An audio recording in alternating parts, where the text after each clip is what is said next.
¿qué tal? Muy buenas, bienvenidos. Una semana más estamos aquí en Una Mezquita 7 Televisión para abrir un espacio, desde luego un espectro en esta programación de esta cadena para tratar temas, debate, coloquio, tertulia. Hoy vamos a hablar del mundo de la salud y lo vamos a hacer desde una perspectiva, desde mi punto de vista y a buen seguro desde el suyo también, demasiado interesante, diría yo, sobre todo porque en tiempos como los actuales necesitamos conocer la realidad muy de cerca. Y hoy lo vamos a hacer de mano de este colectivo que ha estado tan pendiente de nosotros, también lo han sido los médicos, pero hablamos del ámbito de la enfermería, los enfermeros, las enfermeras. Agradecemos de antemano la colaboración que nos han prestado desde el Gabinete de Comunicación, precisamente este Colegio de Enfermería en Córdoba.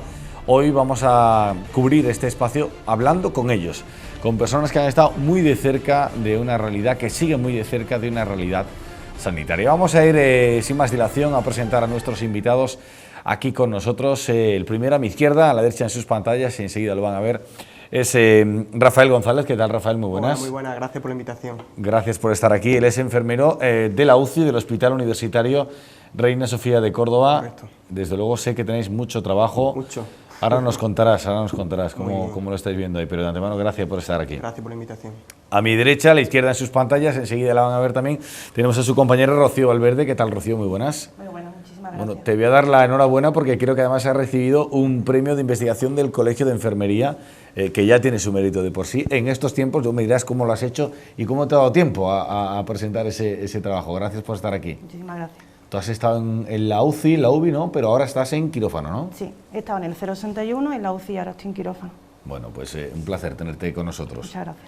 A mi izquierda también, más cerquita en este caso, ya la van a ver en sus pantallas, tenemos a Marta García. ¿Qué tal, Marta? María. María. Hola, muy ¿qué buenas, tal? gracias Buenas por estar tardes. aquí. Gracias por invitarme. Ella es enfermera, además de una residencia de la Junta de Andalucía, ¿no? La ubicada en el Parque Figueroa, sí. Residencia pública de la capital. Gracias por venir. Conozco además muy bien, como te he dicho antes, esa residencia y la labor que desarrolláis allí. Pues muchas gracias por invitarme. Así que para nosotros es un placer tenerte. Y luego tenemos a Pedro Armenteros, que además de ser enfermero también ha sumado a su cometido profesional el formar parte de la directiva, vamos a decir, de la vocalía del Colegio de Enfermería de Córdoba. Pedro, ¿qué tal? Muy buenas. Muy bien, muchas gracias por la oportunidad que nos dais de estar aquí dando testimonio de nuestra profesión y de nuestro trabajo diario, ¿no? Gracias a vosotros por venir. Bueno, una cosa os quiero decir de antemano. Ojalá que nunca nos tengamos que ver fuera de aquí, ¿vale? Que sea siempre aquí, o digo fuera de aquí, mejor dicho, en vuestro lugar de trabajo, ¿vale? Porque eso significaría que alguno de ustedes, incluso yo mismo, pues estaría malo. Pero tengo la tranquilidad, y ya la pueden tener de antemano, que si caen en esa coyuntura o en estas circunstancias van a estar muy bien atendidos, porque de aquí, antes de nada, me gustaría aplaudiros por la labor que lleváis a cabo, que es francamente buena. Conozco especialmente el ámbito sanitario personalmente y sé que es una labor ardua, muy concienzuda y, por supuesto, muy vocacional la que llevan a efecto. Es evidente que hoy íbamos a hablar de la pandemia. ¿Y cuántas veces nos han preguntado de la pandemia en estos ya 2 años? A ver, arrancamos contigo, si te parece, Rocío. De la pandemia. Además, tú has estado en primera fila de la UCI. ¿Hay algún día que no te hayan preguntado por ello? No, de hecho es todos los días, yo creo que ya hay una sobresaturación de información y yo creo que ya el que te pregunte ya incluso como que no te molesta, pero ya como que agota, no es ya todos los días COVID, y dices, bueno, nuestra profesión tiene otras cosas, ¿no? Que no solamente habla de la pandemia, ¿no? Entonces ya la verdad que cansa un poco, pero bueno, es normal. Es normal en esos tiempos, ¿no? Vamos a intentar no agotaros en este sentido, pero claro, yo sé que hay mucha gente que necesita tener información de primera mano y bueno, todos estáis vacunados, ¿no? Sí. Es por obligación, no hay ningún... ¿Hay dentro del colectivo hay gente que no se haya querido vacunar? ¿O conocéis a alguien? Y me gustaría que me explicarais el motivo o los motivos que os han argumentado por el tema de no vacunarse. Yo no conozco a nadie. Yo en mi residencia sí hay una persona, no es personal sanitario, es de otra de las categorías que allí trabajan y no se ha querido vacunar por él achacado motivos personales. Las estadísticas que nos muestra la autoridad, en este caso sanitaria, en ámbito autonómico, ya saben que esta semana, el jueves en concreto, entra en vigor bueno, pues la posibilidad, ya digo posibilidad, porque ya es así, de quitarse la mascarilla de manera obligatoria en lugares exteriores. Pero me gustaría que recapacitáramos antes de nada de esto, ¿no? En la pandemia los datos estadísticos de las personas no vacunadas que fallecen son muchísimo más elevados, diríamos que 8 de cada 10 con respecto a las personas sí vacunadas. ¿Esto es realmente así? Vosotros lo estáis viendo en primera persona, ¿no? No hay trampa ni cartón en esto. Mucha gente duda de este asunto, Pedro. Sí, yo creo que sí. Además, el testimonio que puede dar Rocío en este sentido, y Rafael, que han sido enfermeros de primera línea en la unidad de cuidados intensivos, seguro que nos pueden dar datos más concretos de la cantidad de pacientes que ingresan en cuidados intensivos que no están vacunados. Yo creo que casi con esa proporción, ¿no, Rafa? Sí, es cierto, y lo que de verdad influye mucho es el tema de la vacunación en lo que es la morbilidad también del paciente crítico, es decir, no solamente la diferencia de la mortalidad, sino luego complicaciones asociadas a la enfermedad, que luego hay un gran listado de secuelas que puedes tener, y vemos que la diferencia abismal entre las personas que no ingresan vacunadas y las no vacunadas es muy grande esta diferencia, por lo tanto hay que seguir insistiendo y trabajando en esta línea porque es fundamental. Aquí me gustaría hacer un inciso y por supuesto agradecer el mensaje. Yo no lo voy a negar, soy pro vacuna total de toda la vida además, pero no de esta, de todas las que salgan, porque entiendo que la ciencia trabaja para ello y tenemos que hacer caso y uso de lo que la ciencia dice, porque realmente son los que saben. No nos flipemos con argumentos que muchas veces tienen que ver con esas conspiraciones. No seré yo el que invite a vacunar, pero desde luego soy pro vacuna y desde aquí animo a todo el mundo a que lo haga, porque desde mi punto de vista es mucho más beneficioso. Pero es que aparte lo están diciendo ellos, lo están diciendo las personas que están en esa primera línea. A ver, Pedro, tú estás además en el Hospital Provincial, también tenéis ahí un segmento, no iba a decir, no es un reducto, porque también llega toda esa estela COVID, ¿no? Totalmente. De hecho, muchos pacientes que ingresan a cargo de medicina interna, que están, por desgracia, han contraído la enfermedad, están ubicados en módulos específicos de ese tipo de patología, en el que hay que prestarle también unos cuidados muy especiales, con una medida de aislamiento muy estricta, y evidentemente hay que promocionar que toda la población se vacune para evitar en lo mayor posible que ingresen en nuestros hospitales y que su patología, con esas comorbilidades que dice Rafa, se complique y acaben teniéndose que ir a la UCI, donde las condiciones son mucho más complicadas a la hora de recuperarse. Yo apuesto plenamente porque la vacunación sea extensiva a toda la población y que además tengamos precaución en nuestros comportamientos, ¿no? Tenemos la suerte de tener dos enfermeros de UCI, ¿vale?, de cuidados intensivos. Bueno, el propio Rafael, la propia Rocío.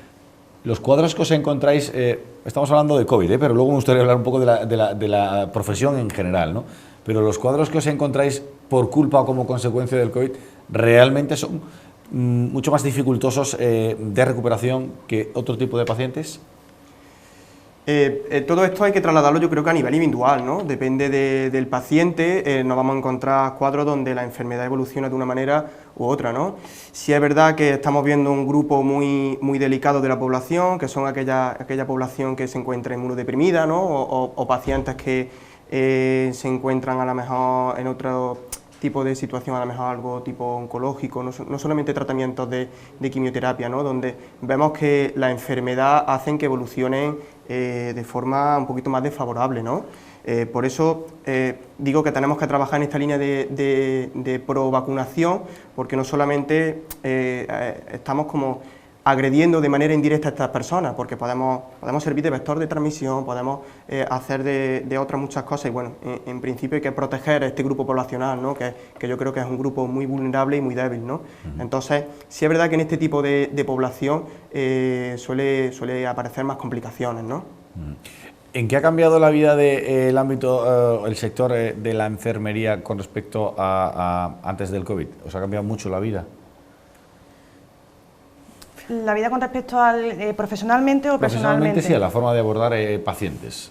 A la hora de abordar el paciente, lo que son técnicas de enfermería, evidentemente son exactamente igual. A lo que nos hemos tenido que acostumbrar es a tener mucho cuidado a la hora de tanto protegernos a nosotros mismos como proteger al propio paciente. Nos hemos encontrado con un virus que no sabíamos de dónde venía, no sabíamos a lo que nos enfrentábamos, teníamos miedo tanto los propios profesionales como los propios pacientes, y nos hemos tenido que acostumbrar a coger una dinámica que yo creo que también nos va a costar trabajo luego salir de ella, porque yo creo que ya no nos vamos a acostumbrar a trabajar sin mascarilla, porque ya no te fías, ya no sabes lo que te puedes encontrar. Pero sí veo una pequeña luz al final del túnel en el que yo creo que ya que se quedará como algo ya puntual, y que en un futuro, cuando nos llega un paciente ya de COVID, ya sabemos cómo trabajar, ya sabemos qué dinámica tenemos que utilizar y ya no vamos con ese miedo, ¿no?, de qué nos encontramos y cómo tenemos que hacerlo. Yo creo que lo que más ha cambiado es la dinámica con respecto a este paciente, o si nos llegara otro paciente de este tipo de virus infeccioso, pues que sabemos ya cómo controlarlo y cómo manejarlo. El ámbito de los hospitales, el sector sanitario es desde luego un baluarte sin duda que sostiene la propia sanidad, pero también hay otros ámbitos donde, por ejemplo, trabaja María, como decíamos, ¿no?, que es el de las residencias, que tanto se ha hablado de las residencias, y no precisamente en el ámbito positivo, sino precisamente por las consecuencias que ha derimido el virus, ¿no? ¿Cómo habéis vivido esta etapa allí? Pues al principio fue todo muy difícil, porque además la población con la que nosotros tratamos son personas muy mayores, con polipatología y personas muy frágiles, y al principio pues lo que ella decía, había muchísimo desconocimiento, había muchísima falta de material, porque las residencias siempre se han considerado como la hermana pequeña dentro de lo que es la sanidad o dentro de incluso lo que es la enfermería, y nosotros pues no contamos con, ni muchísimo menos con los medios que se cuenta en un hospital. Pero una vez pasado esos primeros días, luego poco a poco empezamos ya pues a organizarnos también nosotros mejor, porque tampoco sabíamos, hacían las cosas un poco pues según iban saliendo boletines oficiales, según te iban diciendo, y bien, ya una vez pasado, como te digo, estos primeros días un poco de no saber qué hacer, nuestro empeño mayor fue sobre todo proteger a las personas que teníamos, porque claro, de repente se ven aisladas, se ven que no pueden venir sus familiares, que lo que es la dinámica dentro de la residencia no la pueden seguir, que no pueden salir de habitaciones. Y eso era lo más difícil para nosotros, intentar hacerle la vida dentro del aislamiento lo más cómodo posible, que estuvieran lo más tranquilos posible. Y bueno, creo que un poco sí se consiguió, sí se consiguió. En nuestra residencia, gracias a Dios, sí hubo, sobre todo hace 2 años, que fue la primera ola, un alto número de afectados, yo creo que pudo llegar al 70-75% de la población. No tuvimos muchas muertes, realmente no fue como salían otros casos de otras residencias, pero sobre todo era eso, cuidar el aspecto psicológico de la persona, el que no se viera dejado como abandonado. Y bueno, eso fue lo que más nos preocupó a nosotros una vez que se estabilizaron físicamente. Si ya de por sí es complicado estar malo y tratar a personas que no están sanas o no sanas del todo, entiendo que con el coronavirus todavía se agrava mucho más esa dificultad, ¿no? Primero, la dificultad de poder afrontar la situación de no estar sano, y también la de cuidar a una persona con menos salud incluso, ¿no? Claro, además hay que tener en cuenta que no todo es COVID, o sea, que hemos tenido procesos oncológicos, procesos cardiovasculares, procesos de mucho origen patológico que ha habido que tratar también, simultaneándolo con la atención a pacientes COVID y con las precauciones que todo esto conlleva. Hemos tenido que aprender a pasar consulta telefónica, a manejar los recursos informáticos y audiovisuales para poder comunicarnos entre nosotros mismos. Nosotros dejamos de hacer reuniones matinales de sesión clínica porque no podíamos estar juntos todos en una sala y tuvimos que comprar pequeñas cámaras webcam para que desde nuestro despacho, desde nuestro puesto de trabajo, pudiéramos comunicarnos con el resto de profesionales para cuestiones básicamente organizativas de cómo vamos a llevar a cabo una consulta, cómo vamos a citar pacientes que tenían miedo a la hora de ir al hospital porque creían que podían ser objeto de un contagio como foco de infección. O sea, ha sido una situación de verdad enormemente complicada y que, insisto, todo no ha sido COVID. Ha habido muchas enfermedades que quizás en algún momento podríamos decir que han quedado huérfanas a la hora de ser atendidas como debiera porque el COVID lo ocupaba todo. Había que todos los recursos, todos los medios, toda la inversión debía centrarse en algo que se nos había venido encima y que por un momento no éramos capaces de controlar.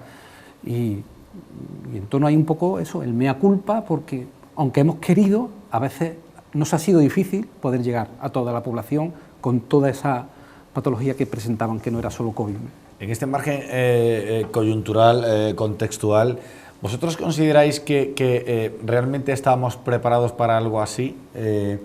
Y yo no sé si una vez resuelta esa respuesta, ahora lo estamos más y ya estamos preparados para afrontar casi lo que venga, o a ver.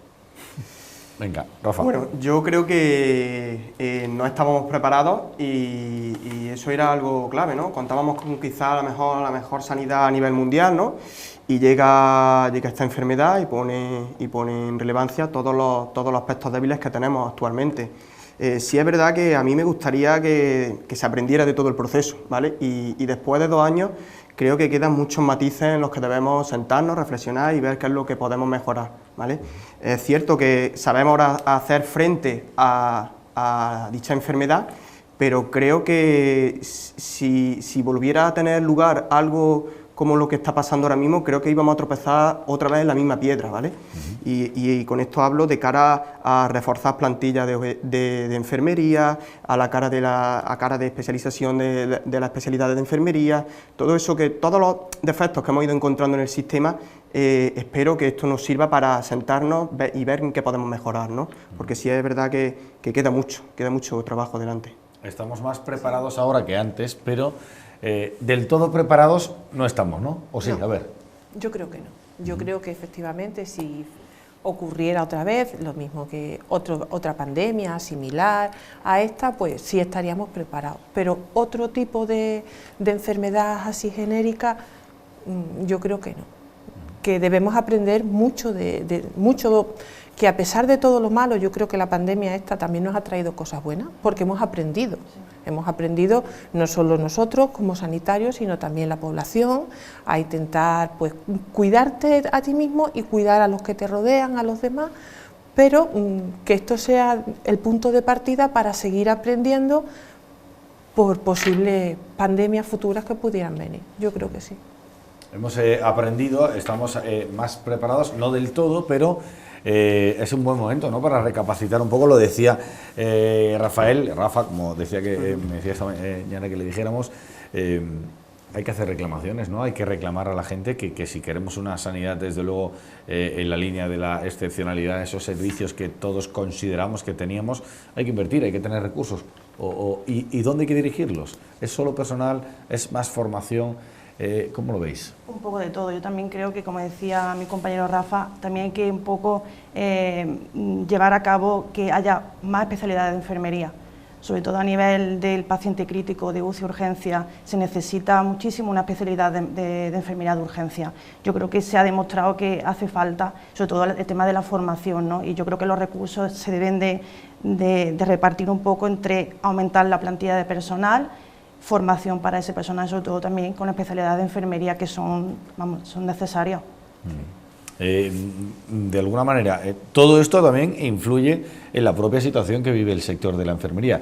Os voy a hacer una pregunta, no quiero enfrentaros con nadie, pero ¿vosotros entendéis que a lo mejor los enfermeros, el colectivo de enfermería en ocasiones no goza de la misma, vamos a decir, no es reputación, pero sí reconocimiento con otro ámbito sanitario, como puede ser, véase el caso de los propios médicos? ¿Existe todavía ese escalón o ese estigma, ese prejuicio, Pedro?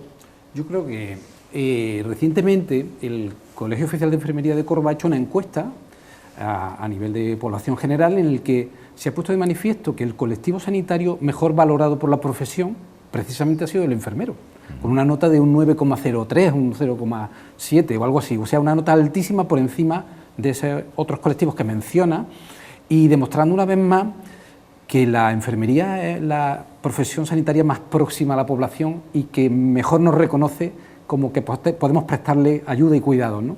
Por tanto, yo no tengo complejo ante decirte que ahora creo que enfermería está perfectamente posicionada frente a cualquier otro colectivo sanitario para demostrar su liderazgo y su capacidad de enfrentarnos a estas situaciones que se nos han venido encima y a las próximas y futuras que se nos pueden sobrevenir, ¿no? Por tanto, creo que no, que estamos muy bien. A lo mejor en ese aspecto social sí que haces alusión a esa relevancia, ¿no?, de dato, pero me gustaría también que lo vivierais un poco a efectos ya profesionales, ¿no?, como sanitarios, ese reconocimiento que sí que tiene el margen mayoritario de la población. Yo no sé si eso luego de alguna manera también se nota a la hora de tener un estatus o una posición social, ¿no? Lo digo por el tiempo que invertís, las horas, la formación. A lo mejor ahí hay un poco más de desequilibrio, es mi sensación. Yo me gustaría añadir un poquito al comentario que ha hecho Pedro. Sí es verdad que socialmente empezamos a percibir lo que es el calor de la sociedad, pero mira, me gustaría leerte dos titulares de dos noticias, ¿no? En ambas noticias el objetivo era defender a esos profesionales que durante la primera ola habían trabajado sin equipos, ¿no?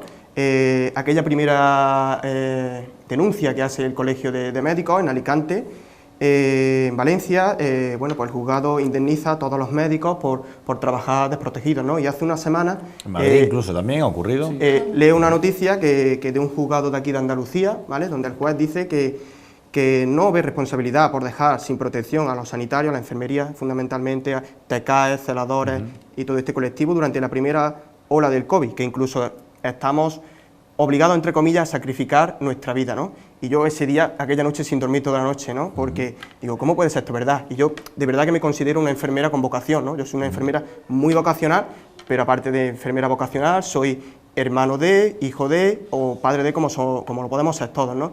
Y en esto yo creo que también tiene que hacer un ejercicio de conciencia, ¿no? ¿Qué doble vara de medir a nivel moral estamos teniendo en la sociedad como para que a los médicos se les indemnice y al resto de profesionales, y no hay ningún ataque hacia el colegio? Yo creo que además está muy claro el mensaje. Yo creo que es un ejercicio de reflexión, ¿no? Algo estamos haciendo malamente para que unos profesionales estén reconocidos y otros estén como el primo feo, ¿no? Tenemos que tener esto un poco de reflexión, ¿no? En este sentido. Precisamente a ese desequilibrio un poco me refería, ¿no? No es que me tira el dedo en la llaga, pero esa percepción sí que me daba la sensación de que llegaba incluso a nivel mediático, ¿no? De propios medios de comunicación. ¿Cómo cambiar esto? No lo sé, sinceramente. Sí, mientras más espacio nos dais los medios de comunicación para salir y reivindicar, a lo mejor quizás sea la divulgación, ¿no? La propia divulgación, ¿no? Sí.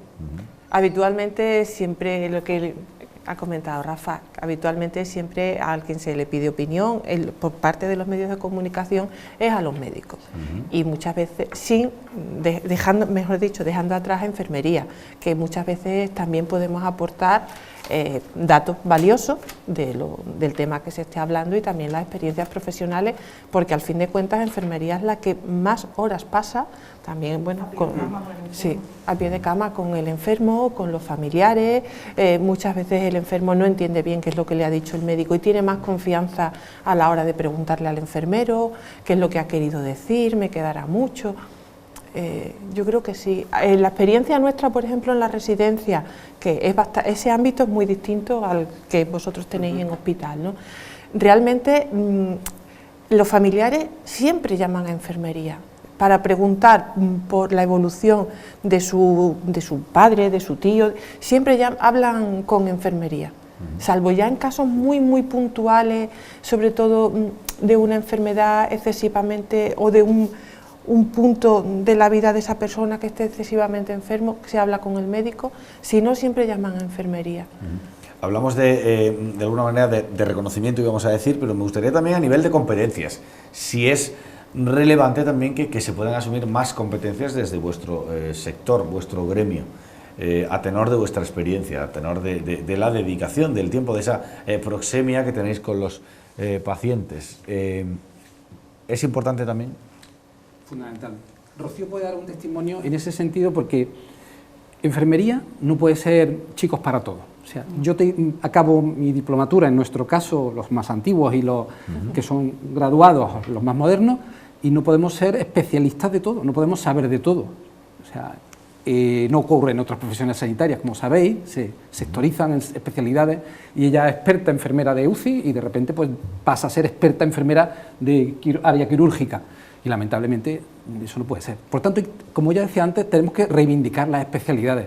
Si tenemos ya por ley definidas 6 especialidades enfermeras, que os las digo porque es importante que todo el mundo lo sepa, que es la enfermería obstétrico-ginecológica, comúnmente conocidas como matrona, la enfermería en salud mental, la enfermería del trabajo, la enfermería geriátrica, la enfermería en familiar y comunitaria, los enfermeros de atención primaria, y la enfermería pediátrica, los enfermeros que tratan las patologías de los niños, y por desarrollar la enfermería de cuidados médicos quirúrgicos, que es un gran cajón desastre, donde vamos a entrar muchos otros enfermeros que no siendo especialistas de esta área, pues nos van a meter en esa gran especialidad. Tenemos que dar contenido en profundidad, en conocimientos, para que yo me dedique a la salud mental, claro, y no se dedique la que es experta en cuidados críticos y en UCI.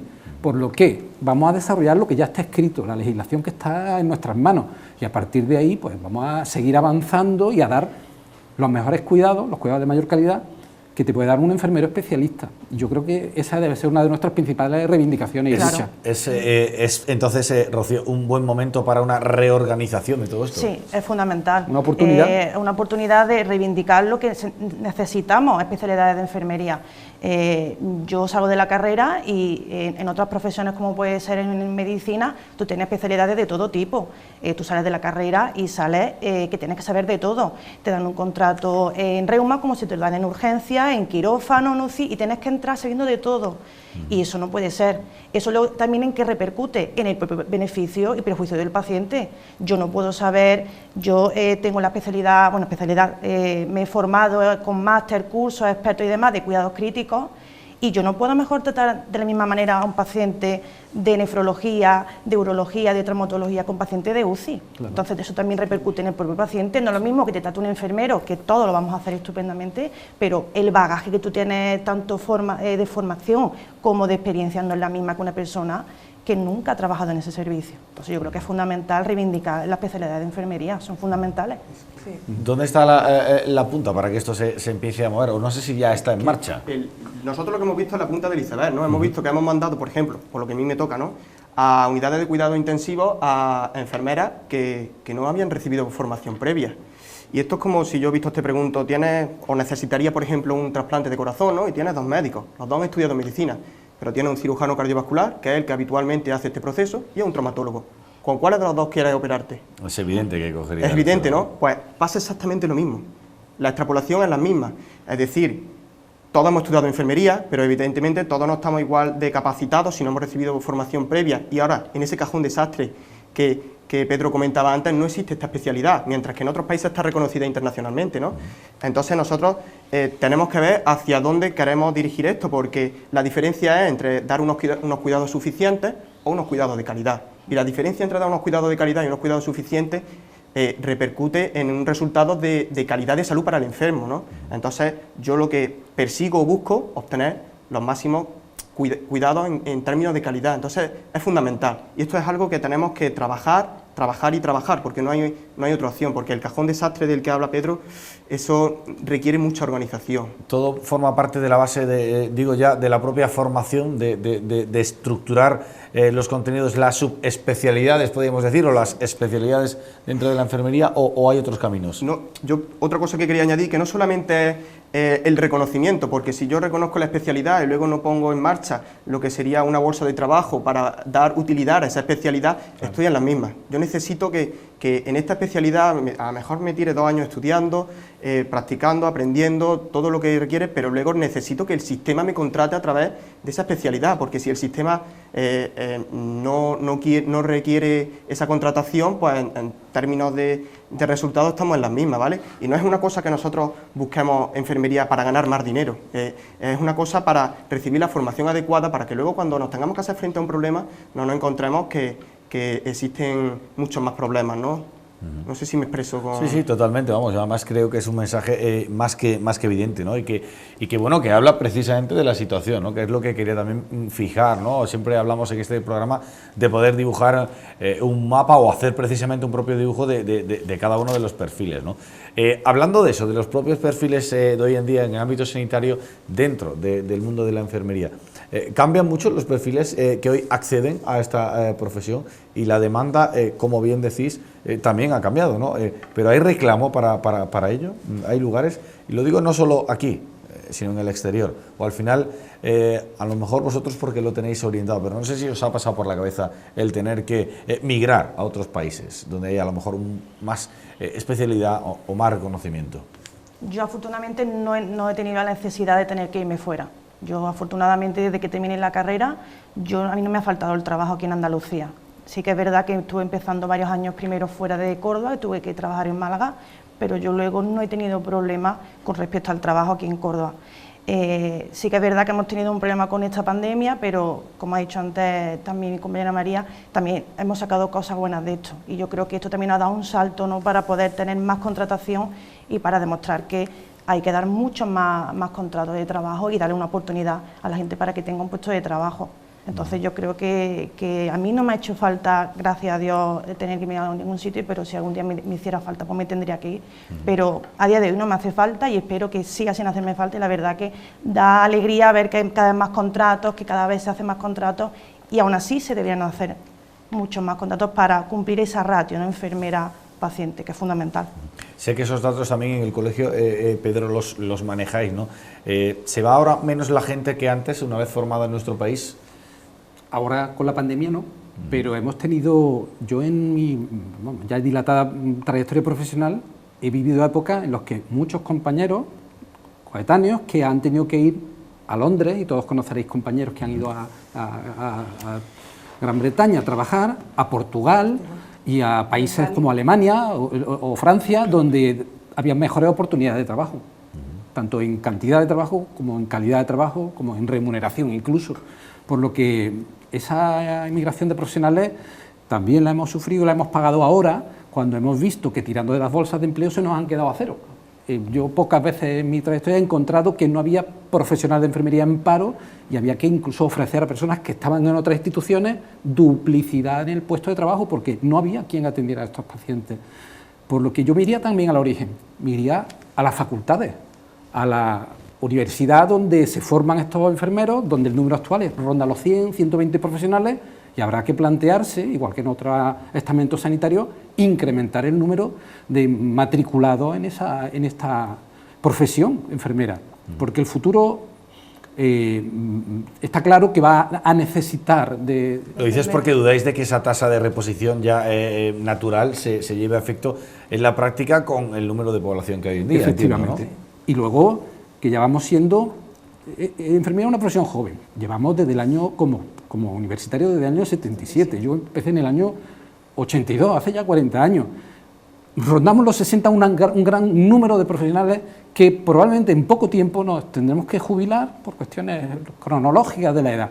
De ahí que habrá que plantearse un relevo generacional importante con una inyección de nuevos estudiantes de esta titulación que hagan que se nutran las universidades de nuevos enfermeros, de nuevos fisioterapeutas, de nuevos especialistas en ciencias de la salud, de nuevos médicos, que hagan, que den una solución a lo que se nos puede avecinar en el futuro, y si queremos además ser previsores y no nos pase un poco lo que nos ha ocurrido ahora, que nos hemos visto casi sin profesionales para atender a la población. Al hilo de lo que está comentando Pedro, la generación esta que estamos ya rondando los 60 y demás, somos la generación del baby boom. Entonces somos muchos los de esa edad que nos vamos a jubilar de golpe todos. Entonces va a haber un déficit de enfermeros por la parte que nos toca a nosotros. Está pasando ya también, ¿no? En la propia provincia de Córdoba, con el ámbito también de la propia medicina, ¿no? Enfermeros, médicos, todas las ramas de lo que es la sanidad. Va a haber una demanda tremenda, y es verdad que se deben abrir las universidades y ofrecer más plazas. Y luego otra cosa con respecto a la enfermería que ha salido de España a otros países, es verdad que la enfermería española es muy buena y está muy preparada. Y además, lo digo con conocimiento de causa porque conozco enfermeras de otros países que vienen y le ponen empeño, pero la calidad que tiene la enfermería española es muy buena, y fuera están muy reconocidas la enfermería española. Y es verdad que tenemos una enfermería buena, que debe seguir siendo igual de buena y mejor con el tema de las especialidades, pero vamos a cuidar también esa enfermería. Rafa, si tuvierais que mandar un mensaje a esa gente que se está pensando hoy en día, lo digo sobre todo a los preuniversitarios, el ejercer la profesión, o gente ya universitaria que quiera de alguna manera vincularse a este ámbito de la salud, ¿qué le diríais sobre la profesión y sobre las bondades que tiene ejercerla como tal? Claro, bueno, le estás preguntando a una enfermera qué opina de su profesión, y bueno, yo creo que enfermería es la mejor profesión del mundo. El arte de cuidar enfermería y los TKE, como lo encaminan junto a los celadores, todos los compañeros en equipo, yo creo que lo hacen de forma maravillosa. Es verdad que animo a todos aquellos que se interesen a que se matriculen, pero sí hay algo que se está poniendo de manifiesto, y es algo, por ejemplo, que el Consejo General de Enfermería acaba de hacer también una encuesta en la que ha preguntado sobre cómo estamos, a dónde vamos o cuál es la situación actual, ¿no?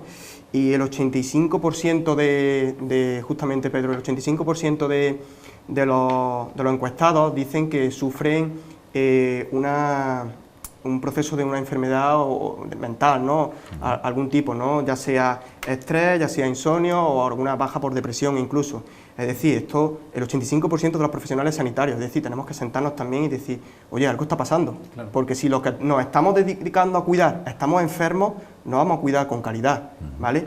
Y otra cosa que también la mitad de los encuestados creo que se plantea cambiar de profesión, es decir, vamos a sentarnos y ver qué estamos haciendo malamente, porque esa vocación no la podemos perder, que es lo que hace dotar de humanidad a los cuidados que damos, ¿vale?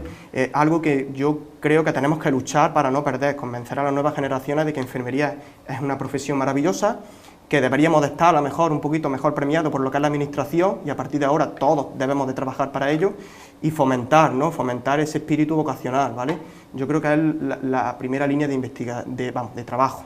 En relación a lo que ha dicho Rafa, yo también imparto clases en un centro privado de docencia de ciclo formativo de rama sanitaria, y siempre estoy inculcándole a aquellos que, bueno, Rocío, yo es que quiero hacer TKE, quiero hacer anatomía patológica, que luego hacer enfermería, ¿tú qué me recomiendas? Digo, vamos, al 100%, vamos, dirígete a enfermería, pero vamos, sin ninguna duda, vaya, es que no, porque es que tenemos que reforzar eso, que se promocione la enfermería y que siga habiendo cada vez más enfermeros. Decía eso, Rafa, bueno, ¿quién atiende o quién cuida a quien nos cuida? Es evidente que os cuidáis entre vosotros, ¿no? Quiero decir, en vuestra propia profesión, pero ¿sentís ese cuidado o ese respaldo del que venimos hablando social? Porque claro, si me decís que hay si 8 de cada 10 personas que forman parte de este gremio tienen algún tipo de afección relacionada con el trabajo o con lo que puede degenerar una actividad como la sanitaria desde el punto de vista de la enfermería, pues mal vamos en ese sentido, ¿no? Mal vamos a cómo poder ayudaros, ¿no? O cómo pueden ayudaros. ¿Qué es lo que habría que cambiar? Estamos hablando de muchas cosas, ¿no? Pero para que uno tenga ese sentimiento debe ser, entiendo, puede ser una sobrecarga de trabajo. Digo, es lo primero que se me viene, ¿eh? O no sé si es ver demasiados cuadros, a lo mejor con menos resolución que otros. También habrá cuadros que se resuelvan. Todo ello yo creo que un poco consecuencia de la pandemia, ¿no? De lo que hemos tenido que sufrir. Yo me acuerdo desde las primeras olas, cuando hablábamos con la radio, decíamos, ya nos pasará factura, y evidentemente ya nos está pasando factura. Es una cosa que se veía de venir, ¿no? Por la sobrecarga de trabajo, por quizás todo lo que implicaba, ¿no? Y también la deshumanización que ha tenido lugar, que llevábamos, por ejemplo, muchos años trabajando en la UCI para humanizar lo que eran los cuidados, ¿no? Y de repente llega la primera, segunda ola y desprotegemos de toda la intimidad al paciente, lo apartamos de su familia, e incluso somos nosotros la única persona que va a tener a su lado durante sus últimos días de vida, ¿no? Todo eso nos hace desgastarnos a nivel emocional, y yo creo que lo que es el síndrome de burnout y todos estos estudios que hay, pues tendríamos que parar y ver de qué manera podemos darle el giro a esa humanización o giro a lo que sería la profesión en términos de calidad, ¿no? Esa deshumanización, que no es la primera vez que reivindicáis desde el sector, ¿entendéis que forma parte de es que no se puede remediar o sí se puede remediar? Que hay que poner más medios, hay que cambiar de conciencia. ¿Cuáles son las vías? Quizás sé que no es fácil, ¿eh? Quizás un menor ratio enfermera-paciente. También. Es importante que puedas tener un grupo un poco más reducido de pacientes a los que atender y a los que te puedas sentar 5 minutos, no mucho más, con ellos, calmarlos, poderles explicar o simplemente hablar. Y luego lo que ellos dicen, pacientes que están en UCI, que no tienen una visita, tienen horas de visita muy concretas y muy poco rato. Entonces, bueno, pues si están en condiciones de hablar, que puedan charlar un poquito y desahogarse un poquito con el personal de enfermería que tienen. O incluso sin tener ningún tipo de visita, de que claro, estás en un hospital, vas a una planta de hospitalización, no aguantas respiratoriamente, te tienen que bajar a la UCI, ese miedo de, porque tenemos una sobrecarga de información de que el que entra a la UCI no sale, y eso no es cierto. Afortunadamente hay muchísima gente que se ha dado de alta y luego ha ido a su casa perfectamente, pero yo creo que esa deshumanización debería de arreglarse. Evidentemente, en época de pandemia no sabíamos lo que nos encontrábamos, se cancelaron las visitas, luego ya empezamos con las videollamadas, pero era como aislar completamente al paciente de su entorno, sobre todo a gente mayor, que también habrá pasado a María, que cuentan también con una desorientación, pues meterlo en un hospital, sin su familia, sin su entorno, y que no pueden hablar con nadie. Incluso también hemos tenido módulos de UCI, y Rafa lo sabrá, que es que no se veía ni la luz del sol. Entonces parecía que todo el día era de noche o que todo el día era de día. Entonces yo creo que eso podemos arreglarlo. Lo que pasa es que hay que poner un poquito de todo en nuestra parte, ¿no? ¿Veis voluntad de que esto se arregle? Quiero decir, a ver, no, me gustaría enfocarlo también desde el punto de vista positivo, ¿no? Sé que tenéis la idea, lo que yo no sé si hay voluntad de hacerlo, ¿no? O recibís algún inputs que os diga que sí, que se puede cambiar. Yo recibo el feedback negativo, ¿eh? No quiero Bueno, ser, bueno parezco el más negativo del grupo, pero No, la verdad no es que te creas, ¿eh? Si lo importante es que seas no quiero sinceros. serlo, ¿eh? No quiero serlo, pero sí es verdad que por ejemplo, hablaba la compañera y decía que con una ratio adecuada podemos sentarnos y escuchar al paciente, y eso es muy importante, ¿vale? Y justamente en noviembre, 8.000 de los 20.000 contratos COVID que estaban, no voy a decir que lo echaron a la calle, pero sí dejaron de contar con ellos, ¿no? Entonces volvemos a hacer, porque ya no era necesario, argumentaban incluso nuestros políticos, ¿no? Entonces, en este punto creo que volvemos a estar en el mismo punto de salida, porque estábamos ya en una plantilla que era corta, era deficitaria. Es decir, cuando has tenido la posibilidad de arreglarlo, a la mínima que has podido y que has visto que ha aflojado un poco, has dejado de contar con esa gente, ¿no? Y luego a los 3 meses, en la sexta ola, estabas pidiendo que incluso, esto a nivel nacional, ¿no? Contratos universitarios o enfermeras jubiladas se incorporaran a la actividad, a la vez que estás despidiendo a 8.000 compañeros. Es decir, es contraproducente, ¿no? Igual que yo creo que tampoco podríamos mandar a lo mejor a un bombero de 70 años a realizar su trabajo, ¿no? ¿Qué clase de competencia desleal nos estamos haciendo entre nosotros? Compañeros que están para trabajar, aptos, los dejamos en su casa e incorporamos a otros compañeros. Yo creo que es algo que Víctor Aparicio en este sentido lucha mucho y deberíamos de hacer un poco el lema a nivel global, ¿no? Entonces, cuando veamos cambio en este sentido a través de las administraciones, podremos decir que estamos en objeto de cambio, pero mientras tanto, creo que tomen nota, ¿no? Porque yo creo que es un buen momento este, ¿no? Para hacerlo. A ver, yo entiendo que puede haber voluntad. Al final todo deriva en presupuestos, pero claro. A ver, los pagamos entre todos, ¿eh? Los impuestos, solo hay que gestionarlos, sí, ¿no? De la mejor manera. Sí, pero cuando estamos hablando de los resultados en calidad de vida, yo creo que es que lo que está en juego es tan importante que esto no de educación y sanidad no podríamos dejar de apostar por esto, porque cuando los resultados son calidad de vida para nuestros pacientes, con eso no se puede jugar. Con otras cosas a lo mejor sí, pero con eso no. Hemos hablado de esa deshumanización, de esa conciencia. Sé que es duro, nos quedan algunos minutos todavía antes de acabar el programa. Quiero que me hagáis una reflexión si podéis, ¿no? Habéis vivido momentos muy duros, ¿no? Y incluso sé que algunos de ellos es difícil que podáis recuperarlos, ¿no? A nivel anímico. ¿Realmente cuál ha sido el principal perfil de pandemia que habéis tratado? Hablamos de personas que dejan de vivir. ¿Entendéis que se podía haber afrontado esto de otra manera para que hubiera habido menos muertes? Y no hablo solo del impacto que pueda tener en el ámbito sanitario, sino también de la propia civilización, de que la gente tomara conciencia de tener cuidado, de tomar precaución, de que la profilaxis es quizá el mejor arma que se pueda tener ante cualquier enfermedad y evidentemente también ante una pandemia de estas características. ¿Qué mensaje podríais trasladarle a esa gente que a lo mejor no ha tomado conciencia de ello? Y no hablo solo de administraciones, de recursos que tengáis, sino de la gente que nos está viendo, que nos pueda ver. Esos mensajes, esas personas que habéis visto que no han podido seguir en vida. ¿Qué le podéis trasladar estos recuerdos de la pandemia? Yo creo que ya de lo que hemos ido hablando aquí durante el debate, hemos visto que nos encontramos con una situación que teníamos una enfermería muy buena, teníamos una sanidad muy buena, pero que no estábamos preparados para lo que nos venía. Cuando nos vino era todo miedo, desconocimiento, pero yo creo que ya ha pasado tiempo, ¿eh?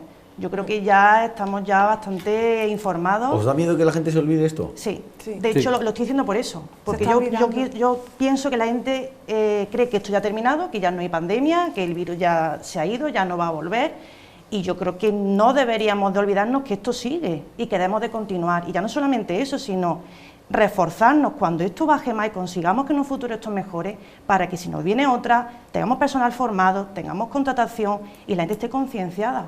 Sobre todo la gente joven está muy desinformada, se cree todo lo que ven en las redes sociales. Las redes sociales tienen un aspecto bueno, un aspecto malo, y yo se lo recalco mucho a mis alumnos, que incluso tengo algunos alumnos que son antivacunas, y me parece alucinante que a lo mejor un chaval o una chavala de 16 años me diga que no se quiere vacunar porque en Instagram o en Twitter le dicen que no, y es que lo veo alucinante. Entonces creo que debemos de tener un mensaje positivo para que esto salga, pero que nos reforcemos para que cuando venga otra vez estemos mucho más fuertes, porque esto no se puede olvidar, sobre todo ahora no. Trasladarle a la gente ese mensaje de pandemia que habéis vivido vosotros en esa primera línea, además es la primera línea de fuego, más claro es agua, ¿no?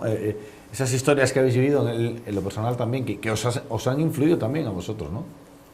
Sí, sí. Y además, a colación de lo que dice Rocío, yo aprovecharía para meter una cuña más en el tema del ámbito educativo. Tenemos que educar a la población. ¿Y dónde hay que empezar a educar a la población? Pues desde la más tierna infancia, en los colegios. También tiene que haber enfermeras ahí. También reivindicamos la figura de la enfermera escolar para que desde el principio de nuestra educación empecemos a hacer conciencia colectiva, a hacer didáctica, a hacer educación sanitaria para que esto cale y no haya jóvenes, adolescentes.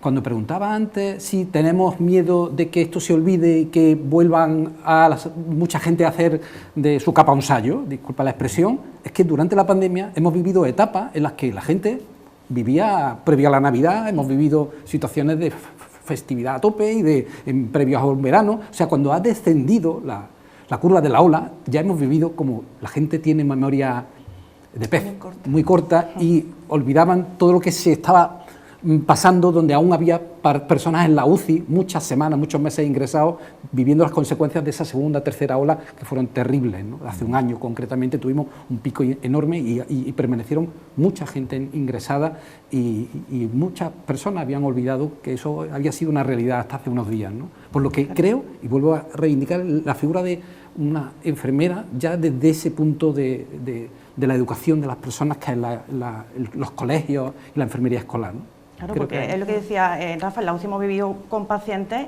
que realmente tenían miedo, y tú salías a la calle, lo poquito que podías salir para protegerte a ti y a tu familia, porque también ibas con miedo después del trabajo a tu casa, decir, se lo voy a llevar a mis padres, se lo voy a llevar a mi pareja, y que viera a la gente en la calle que parecía que no había pasado nada, y tú ibas de camino en tu coche al hospital y llegabas a la UCI con gente con miedo y tú veías a ese paciente y te decía, voy a despertar después de que me intube. Y que la gente estuviera en la calle de fiesta, es que eso es increíble. Es que el choque emocional que vivías cuando salías del trabajo 12 horas, a lo mejor te habías pegado 4 o 5 horas con un EpiPuesto cuidando a un paciente, a lo mejor vacunado o inmunodeprimido o cualquier historia de esta, y que se veía en una situación comprometedora, y pasabas por una terraza con una multitud de gente, sin medidas de higiene social, sin mascarillas, sin nada. El choque emocional te hace preguntarte si realmente estás viviendo en este mundo, ¿no? Digo, no me puedo creer que en tan poco tiempo vea los dos polos opuestos de lo que es la sociedad ahora mismo. Y eso es muy duro. Y esa gente que se quedaba en el camino, ha habido mucha gente que no se ha podido despedir. No. Que esto, terrible. Sé que es un drama. ¿Esto cómo se vive? ¿Se puede vivir con esto? ¿Podemos hacerle ver a la gente que estas cosas han ocurrido y que hay que evitarlas? Esto ocurre, y bueno, yo en mi ámbito también lo he visto mucho, claro. y es una pena tremenda. Entonces, lo único que desde nuestra parte podemos hacer, junto con los TCAE, como tú dices, estábamos a su lado, ya que su familia no puede estar, por lo menos estar a su lado. Nosotros como segunda familia, porque en residencia tú los tratas mucho más y en el fondo pues ellos te cogen cariño, tú les coges cariño a ellos, y entonces bueno, pues sustituir a la familia, pero es muy duro, ya no solo para el propio paciente, el propio residente en nuestro caso, sino para las familias. Para la familia, estar todo el día esperando una llamada del médico o del enfermero según tocara ese día para decir pues tu abuela, tu padre sigue bien, está estable, o llamarte al día siguiente y decir, mira, esta noche ha hecho un cuadro tremendo y se nos ha ido. Y eso también es muy triste y todo el mundo dice, ay, que no me he podido despedir de ellos. Es muy duro. Sé que cuando os pregunto esto, y no quiero hacer ni muchísimo menos morbo de esto, se os saltan las lágrimas, porque os lo veo a mí mismo, también que he tenido gente cercana también a la que le ha ocurrido esto, ¿no? Lo que pasa es que, claro, de otro lado piensas que hay que seguir viviendo, pero es que me gustaría que el mensaje calara, ¿no? Lo decía al principio del programa, no quiero obligar a nadie a que se vacune, pero sí que me gustaría que por lo menos tomáramos conciencia de lo que pasa con esta realidad. De cómo están trabajando, de cómo han trabajado ellos, de cómo siguen esa línea de fuego, a veces sin armas para combatir, en muchísimas ocasiones también sin chalecos antibalas, y ahí están, y ahí habéis estado.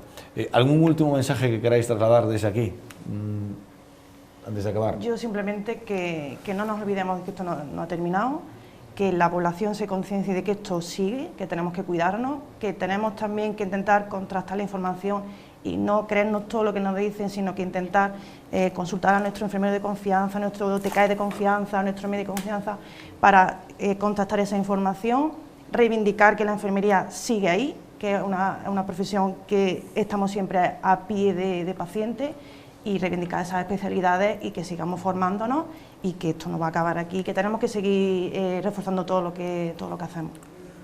Rafael, Rocío, María, Pedro, ha sido un placer haberos tenido con nosotros aquí en este programa. No tengo espacio para trasladaros, yo creo que en nombre de muchísima gente, las gracias, el agradecimiento por vuestra labor, la que desarrolláis. Si alguna vez coincidimos, que sea en un ambiente distendido también, o en un propio plató.